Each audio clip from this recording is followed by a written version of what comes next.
कोणाला अंगावर घेत असताना समोर किती मोठा आहे याचा विचार दिलीप तात्यांनी कधी केला नाही।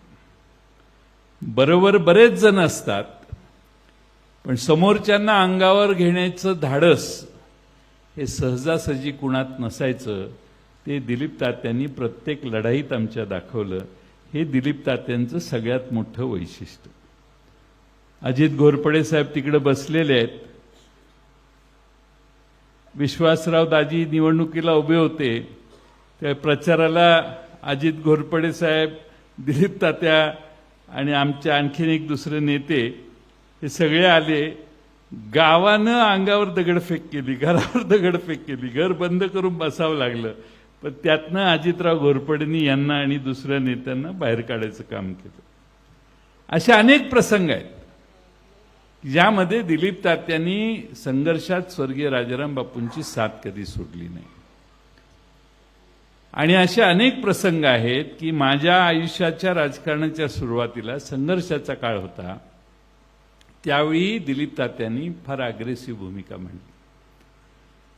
राजकारणात कोल्हे साहेब मी स्वतःहून आलेलो नाही।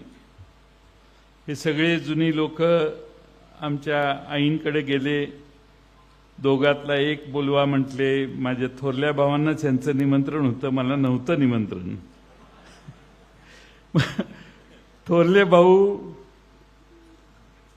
रोजीरोटी कमवणार आहेत आणि मी मोकळा आहे, म्हणून माझी आई म्हटली जा 2-3 महिने राहा आणि ये परत। म्हणून मी एक बॅग घेऊन आलो आणि मी सारखं सगळ्यांना म्हणतो मी एक बॅग घेऊन आलो, मी कधी जाईन। आठवतं का? पण त्या सगळ्या काळात दिलीप तात्या हे सगळ्यांशी भांडायला सगळ्यांच्या पुढे असायचे। आणि त्यामुळे माझ्या राजकारणाची सुरुवात पावी जगताप, पांडुरंग विठोबा जगताप हे आमचे मार्गदर्शक। एकदा मी सकाळी हायवेनं तिकडनं मुंबईहून आलो, सगळ्या भिंती रंगवलेल्या होत्या। उद्याचा सूर्य जयंत पाटील। मी 21 वर्षाचा हो। यांना फोन केला, म्हटलं काय घरी गेल्यावर इथं, त्यावेळी मोबाईल नसायचे। नाही म्हटले आम्हीच रंगवले, तुम्हीच आमची उद्याची स्वप्न बघायची व्यवस्था आहे, त्यामुळे तुम्हीच तुमच्यासाठीच आणि आता तुम्हीच पुढे आलं पाहिजे।